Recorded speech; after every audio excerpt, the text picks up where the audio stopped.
Presiden Prabowo Subianto dan Wakil Presiden Gibran Rakabuming Raka telah dilantik oleh MPR RI. Acara pelantikan ini menandai berakhirnya tugas gugus tugas sinkronisasi Prabowo Gibran yang dipimpin oleh Sufmi Dasko Ahmad.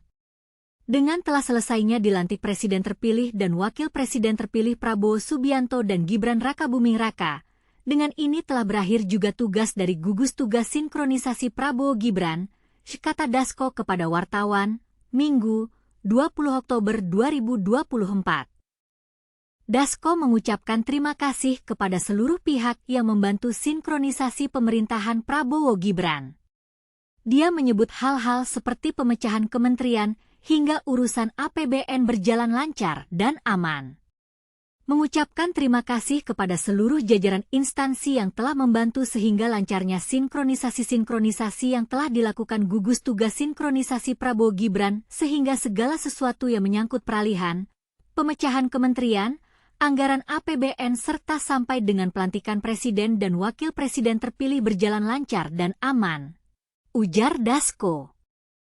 Tapi, bagaimana proses transisi ini bisa berjalan lancar? Apa saja tantangan yang dihadapi oleh tim transisi? Dan bagaimana dengan kinerja Menteri-Menteri Prabowo yang baru? Menurut Adi Praitno, bos Parameter Politik Indonesia, transisi dari pemerintahan Presiden ke-7 RI Joko Widodo kepada Presiden Prabowo Subianto sangat mulus, tanpa gejolak dan terukur. Berjalan mulus, lancar, dan konsolidatif. Terbukti tak ada gejolak apapun. Ini menegaskan bahwa kerja tim transisi sangat terukur, ujar Adi. Namun, Adi juga menyebut bahwa yang menjadi pusat perhatian saat ini adalah kekompakan menteri-menteri Prabowo. Dia menegaskan menteri pemerintahan baru mendatang harus tegak lurus kepada Prabowo tanpa mengurusi agenda-agenda lain. Tinggal ke depan bagaimana para menteri Prabowo ini kompak dan menerjemahkan visi misi Prabowo. Apalagi kalau mendengar pidato Prabowo hari ini yang luar biasa, tentu kinerja menteri pertaruhannya. Menteri harus bisa wujudkan itu semua dengan sempurna, ujar Prabowo. Lalu, bagaimana dengan gugus tugas sinkronisasi Prabowo Gibran? Siapa saja yang terlibat dalam tim ini? Dan apa saja tugas-tugas yang mereka lakukan? Susunan gugus tugas sinkronisasi Prabowo Gibran adalah sebagai berikut.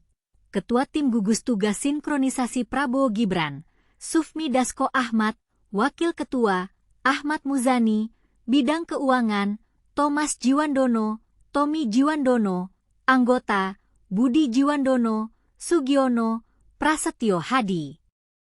Tapi, kenapa gugus tugas sinkronisasi Prabowo Gibran hanya diisi oleh kader Gerindra? Apa saja alasannya? Dan bagaimana dengan peran mereka dalam proses transisi ini? Banyak pertanyaan yang masih belum terjawab. Tapi, satu hal yang pasti, proses transisi ini telah berjalan lancar dan aman. Kini, kita tunggu bagaimana kinerja pemerintahan Prabowo Gibran yang baru ini.